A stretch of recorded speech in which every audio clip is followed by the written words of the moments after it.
Good morning, everyone. This is Gail Dudley with your news in motion. Today is Thursday, February the 11th, 2021. So it is Thursday. It is Thursday. We are almost to the end of the week. It is Thursday. Good morning, Julie. Good morning, Donita. Good morning, Marion. Good morning, everyone. Good morning to you. Good morning, Pastor Antoinette. Good AM to you. Good morning, Jacqueline, and good morning to all of you who are coming in. Good morning, Dana. Good morning. Good morning, Jeffrey Allen James. Good morning, Stephanie Burbridge Hall.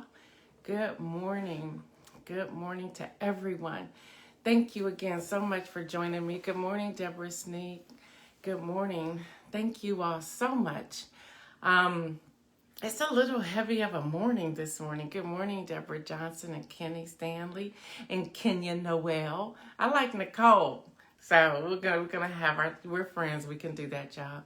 Good morning to all of you. Good morning, Kelly Lee and Mary Jenkins. Good morning. Good morning. All right, y'all. So I'm feeling a little heavy. Excuse me. Let me tell you why. Good morning, Lori Wallace. Somebody's getting ready for V-Day. Good morning, Shirley. I'm not even going to respond to that. Good morning, Tracy Burrs. Good morning, Karen. Good morning to everyone. Hey, listen. So y'all probably see, good morning, Kim Edmonds. And good morning to everyone who's out there listening by audio. I want to always remember you. You may not be live bringing the names up this way, but you are tuning in. I want to say thank you. Good morning, Carolyn. Good morning to everyone. Good morning, Janet. Girl, let's see. It's 6:30 your time. All right, girl. Thank you. Thank you. Okay, so I'm a little heavy this morning. Let me tell you why. Well, thank you. Thank you. Thank you.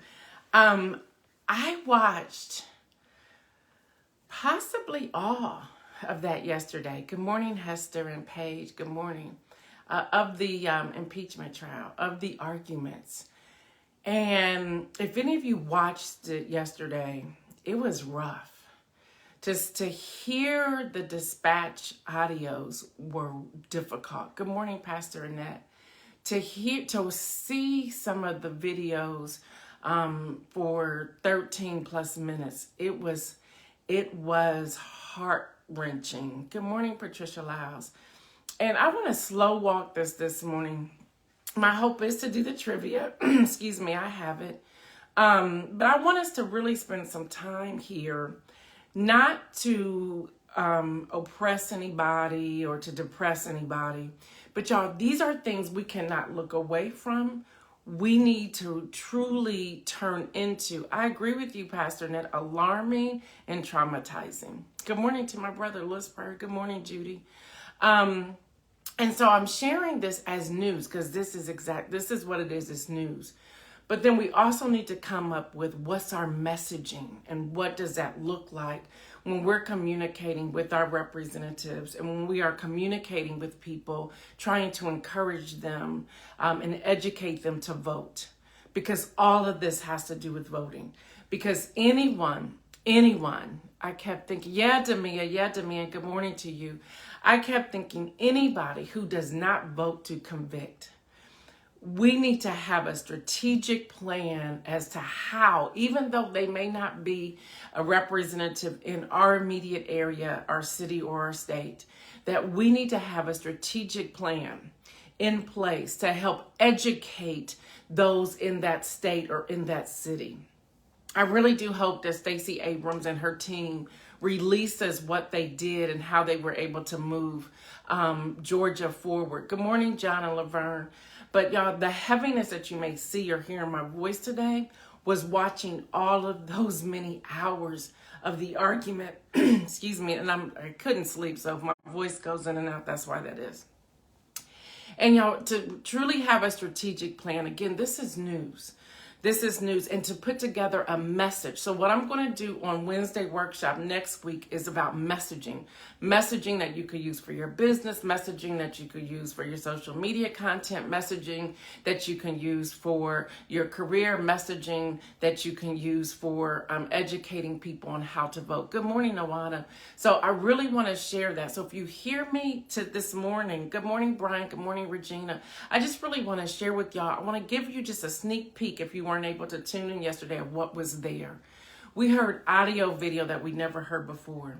They stopped short all the time of the police officer that was stuck in that door, screaming for his life, letting people know that he couldn't breathe.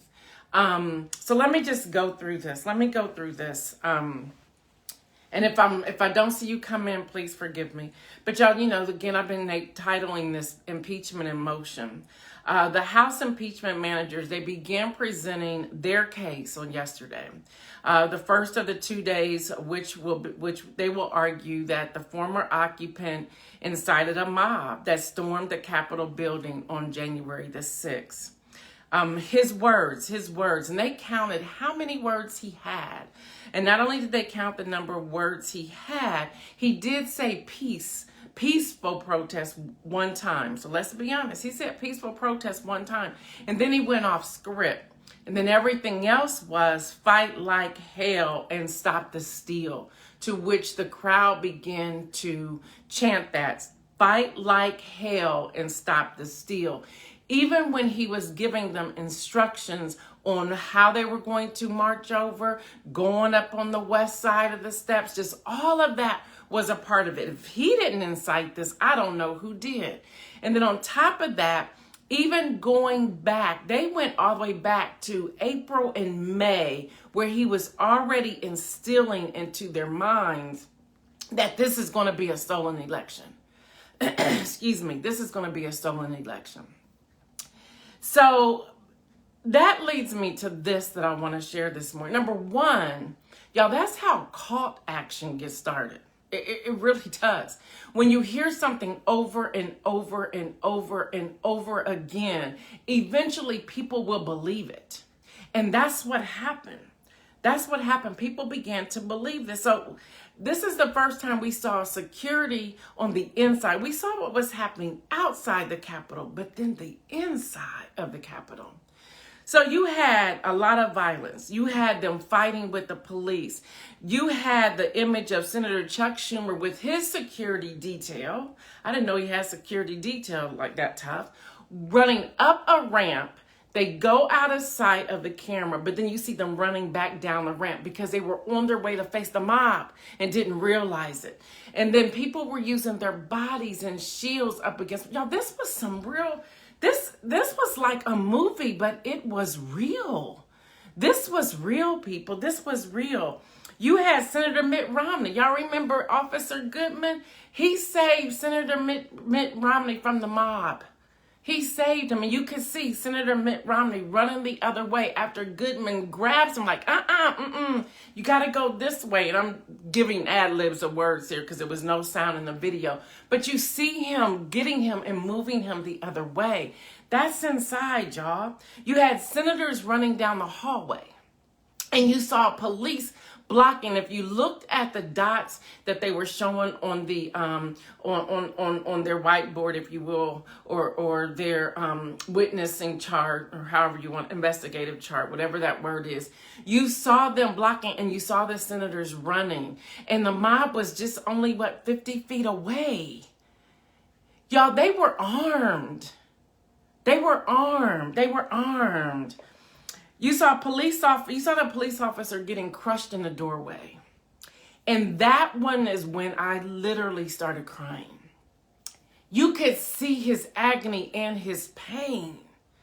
And they were just pretty much off with their heads. And then they started chanting and yelling, "Where's Pence?" Y'all, I don't understand this. And I'm going to be honest with y'all. This is news in motion. It's a different kind of news in motion this morning. But I don't understand why former Vice President Mike Pence has not either stood up to testify against the old occupant, why he did not incite the 25th Amendment, which makes me think, what else is happening here? What else don't we know? And it's just interesting because as he and his family are being somewhat, forced, pushed, going down the steps, even at one point where they show Mike Pence looking back. And they were like ready to get him. They were ready to get this man. And my heart goes out to he and his family. I can't even think of the trauma that his wife or children are experiencing. I don't understand, how I don't get it, y'all. I don't get it. Let me keep going. Keep going. The audio dispatch communication. Many of y'all know my husband, his other life, he used to be a police officer. His brother was on security detail. He has been with Air Force One, not the previous occupant, but the one before. He has been in SWAT and detail and all that. So we were having a conversation. The audio dispatch communication, 1033 stands for emergency. And they were saying 1033, which is the emergency at the west front of the Capitol. 1033 says this is urgent.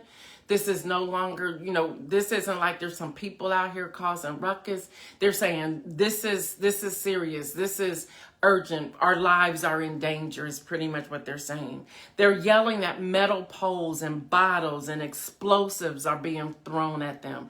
They were talking about the bear spray. And they were saying that they're using these things on us. They're using what we were taught to do. They're using these things on us, which also communicated the level of these people. They were previously, more than likely, they were previously on tactical teams doing the things that they were doing. I told y'all about the time with my daughter when she was graduating from Howard University and President Obama was a speaker, and how we saw the people scale the wall. They really do scale the wall. Like, how do you do that? They know how to do that. They know how to do some things. And the way they were getting in places, they knew what they were doing. And then this one right here, we lost the line. They are yelling, we lost the line. When you yell, we lost the line. Again, I was talking with my brother-in-law. When you yell, we lost the line, it says, we have no more defense. We need some help. We have lost our line. Now our own people are hitting the ground. We have lost the line. The other one says that we're flanked. We're flanked, meaning we're done. We need some help. We don't know where you're going to send it from. We don't know if you're going to drop them out the sky from a helicopter, but we lost this line. Y'all, here's the truth. It's amazing that more lives were not lost. And I don't know if I missed this somewhere, and we were asking the team and we didn't see it until yesterday. So we don't know if they did something with this. But did y'all know that 2 officers committed suicide, took their own lives a day later? And I'm thinking, what happened here? I don't remember that. So forgive me for not reporting that. We did not have that information. So that's just, a recap of just a little insight of what was happening yesterday. So that's the heaviness that you are seeing today. This is News in Motion. This is live. And I'm going to tell you like I'm going to tell you. I'm never going to water it down. I'm never going to try to hide behind a mask that I'm not feeling this. Y'all, that was depressing. And with that, when I heard a video of one of the rioters use the line, peace out, y'all will never hear me say that closing as a sign off ever again. Ever again. I sat straight up when I heard him say that. I said, what did he say? No, we can't do that. We can't do that. Y'all, the thing is, what were they thinking? What were they thinking? And when I saw Speaker Pelosi's staff running they were behind the double doors, meaning there was front door and then a second door. And they made it through the mob made it through the front door, but they did not get through the second door and they left.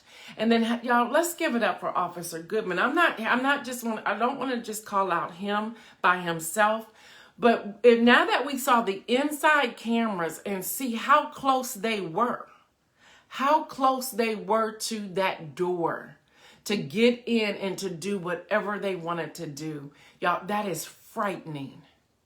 That is frightening. And here's what I want to say. If we don't form some messaging and put together a strategic plan collectively as a body of citizens, as a body of people of the Americans of the citizens of the United States of America, we're going to be in trouble if this slips through. If nothing happens, we're in trouble. And only the hand of God could save us. Only. Actually, he's the only one who can save us now. But y'all, this is there. The fact that no network bleeped out any words. I was like, children at home, right? They wanted this out there, and the way they unfold. And I give it up for sister. Oh, wow. Her name slipped me. Representative Stacy. Y'all know who she is.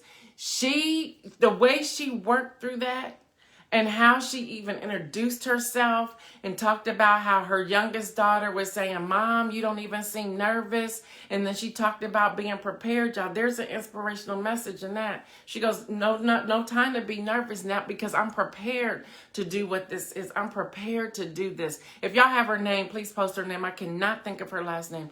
But she was on fire. Every house manager who delivered their message was on point. That's why next week on Workshop Wednesday, we're going to talk about messaging. And hopefully I can bring someone on to the live to help me unpack that. So y'all, so that just gives you a little bit about what is taking place. We were shielded from what really took place until yesterday. What they unfolded yesterday was more than even a 13-minute video the day before. So y'all, there's so much there. So hear me. There's already people saying they're running for office. I know you're tired, y'all. I know you're tired. But in this work, we can never get tired. I know you're tired, but in this work, we can never get tired. We need to start researching the people now. You know names that are already coming up in your area. I gave you a mapping thing a few weeks ago. Hopefully you clicked on that link and you're seeing who's running for office. Here's our point now to start doing our research, doing some interviews, checking them out, seeing what they're going to do differently. Because they said that Senator Holly was sitting up in the visitors gala yesterday working on paperwork. They're doing everything they can not to look at those videos. Talking about how many bathroom trips they were having and how Senator Ted Cruz just tried to ignore everything. Yeah, you're right, Kim Edmondson. We cannot get tired with this. We cannot. Yes, thank you, Noana, Stacy Plaskett. Yes, that sister was on fire. And it was a proud moment for me to see her in her pearls, too, in her blue. And that dress was the bomb.com. Yes, it was. But just to see her and to see, they say she is an outstanding attorney. They say she has always been outstanding. Representative Raskin talked about, I believe when he introduced her, he talked about she was a student and she was an A+ student then. So she was absolutely phenomenal. So y'all, we need to pray for all of these house managers.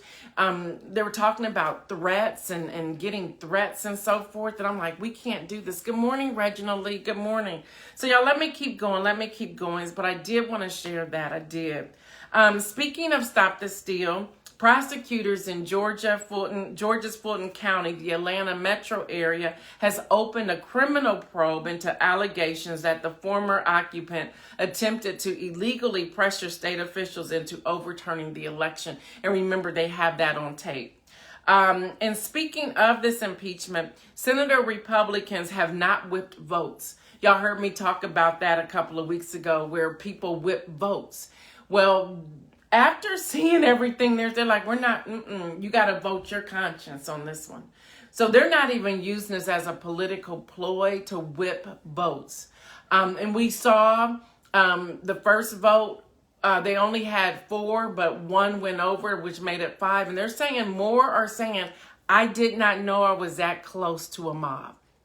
After seeing that video, and I loved, I can't remember his name, so forgive me, the one representative house manager who showed the video of the senators running through the hallway twice. He showed that video twice. And when they were unpacking that on different stations, I was watching PBS at the time, when they were unpacking that, they said his strategy to show it twice was to say, those of you who do not want to vote to convict, look, this was you running down the hallway, and this is where the mob was. And he kind of unpacked that saying, this is the first time even you are seeing this video.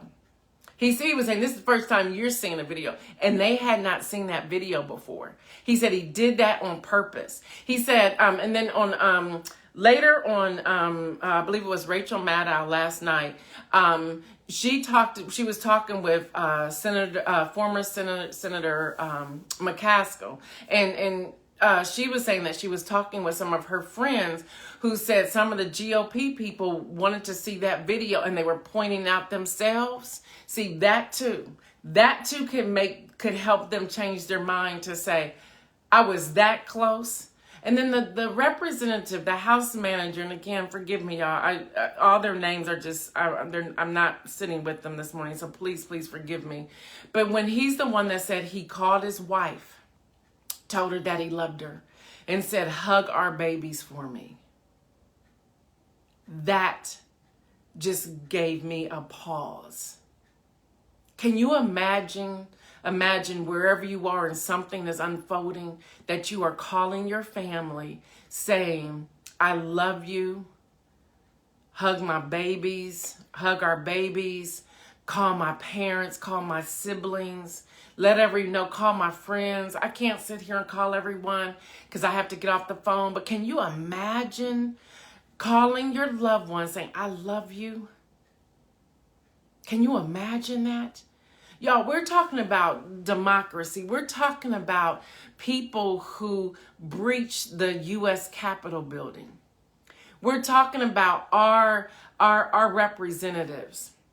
We're talking about how if this gets passed, what will happen next?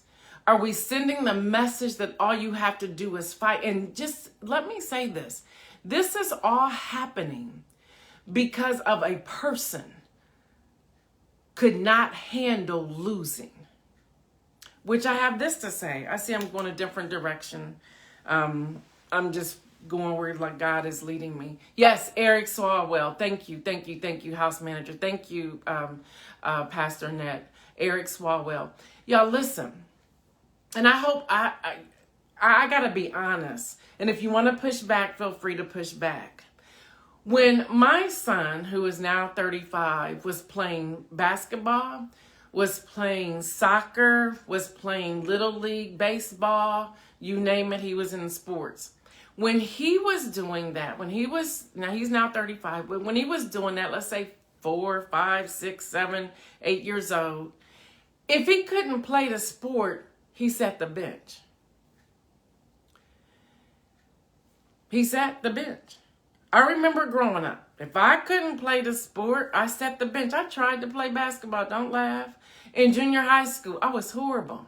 I was just doing it because everybody else was doing it, but I was horrible. And I sat the bench. See, there was something that we learned early on that we're not always going to win. There's something that we learned early on. We're not always going to get picked to play on the team. Because of new rules, there are people now who, you can be horrible. Oh, well, we don't want little Johnny feelings to be hurt. We don't want to traumatize little Johnny. So little Johnny, you made the team. Little Johnny, He don't even want to play. It's his parents that want him to play. He don't want to play. Little Johnny rather play with dolls. Let little Johnny play with dolls then. But see, we have pushed something. We have pushed a narrative that then makes it difficult for when people lose things. See, so we don't even know how to handle loss.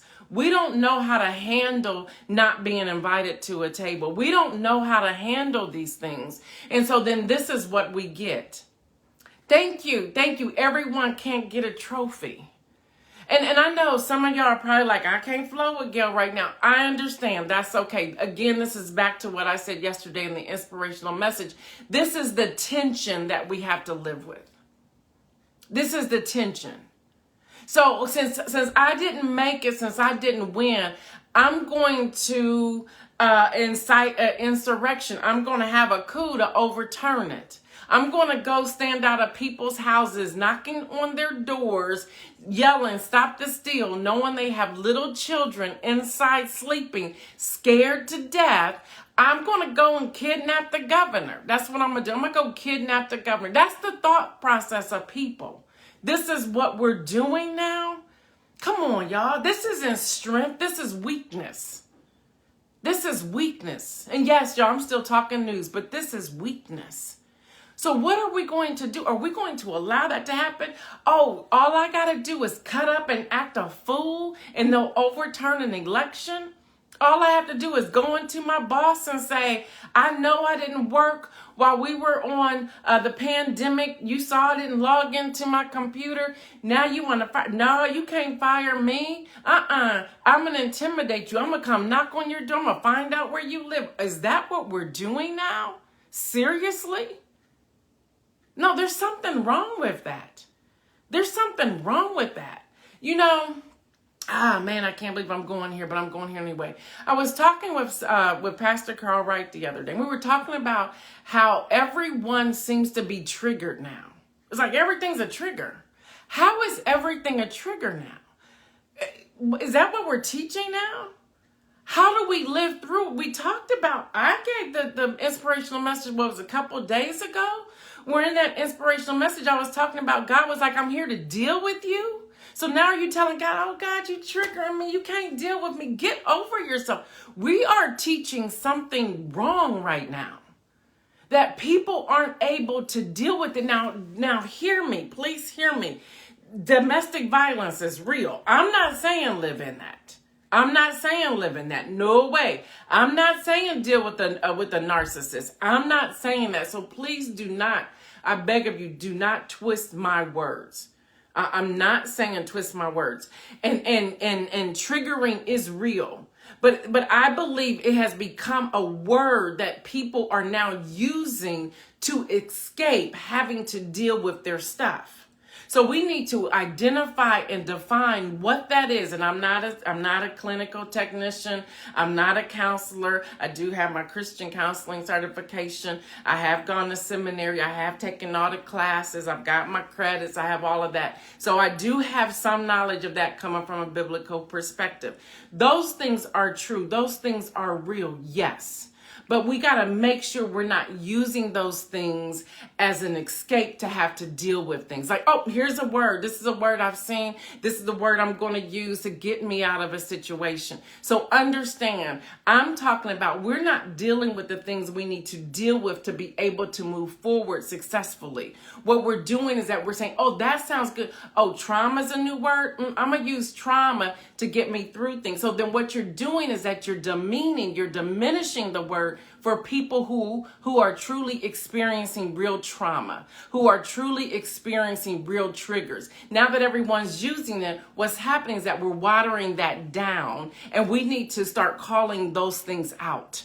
So we cannot leave people to just to use or abuse words so that they can be happy all the time. Here's the truth. We're not going to be happy every day. Now, we should be able to experience joy every day, but we're not going to be happy every day. Remember that scripture I gave y'all?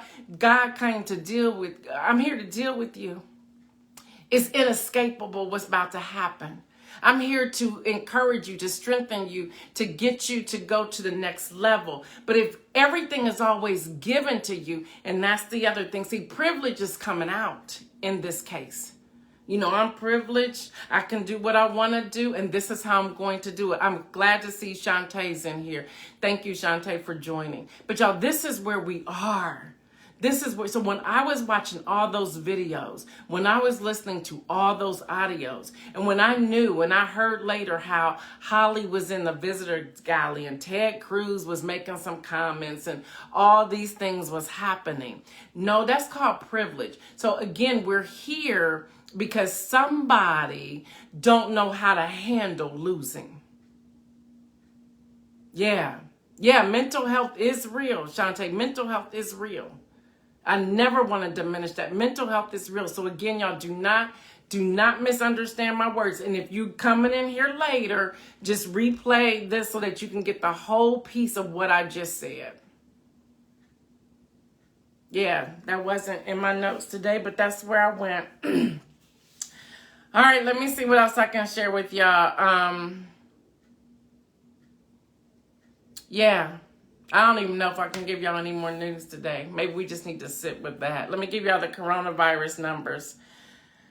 The coronavirus numbers, the confirmed cases are 27,897,214. Pastor Ness said it was needed to be said. Girl, listen. I know I'm going to get some inbox messages. So again, listen to the whole replay before you inbox me. Listen to the whole replay. Confirmed cases, 27,897,214.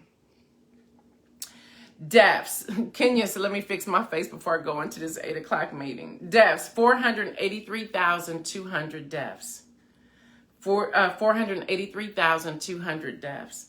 Recovered, 17,827,323. Again, recovered 17,827,323. Y'all, the CDC is saying that double masking is helping reduce transmission of the coronavirus by more than 95%. More than 95%. Trust me, Demir, they'll be inboxing me, but you know, the team will grab them. But team, hear me. I want to see all of those. I want to see all of those. Double masking, again, that it reduced the transmission of the coronavirus by more than 95%. So y'all double up on your mask. We won't do the Black History trivia until tomorrow, and we do have prizes, so we want to do that tomorrow. For the win, Rihanna. She is showing solidarity for social movements around the world. Actually, I'm going to save her for tomorrow too. Yeah, that was heavy. And that was the inspirational message. Just all of it pulled into one. And I thank y'all for letting me flow how God led me to flow, because none of that was in my notes. So again, yesterday when I saw the rioters use that whole phrase, peace out, I said I will never use that again when I'm signing off. Yeah, the truth will set you free. So y'all, in my sign off, and I'm going to still massage some of these. And thank you, Juanita, for sending this.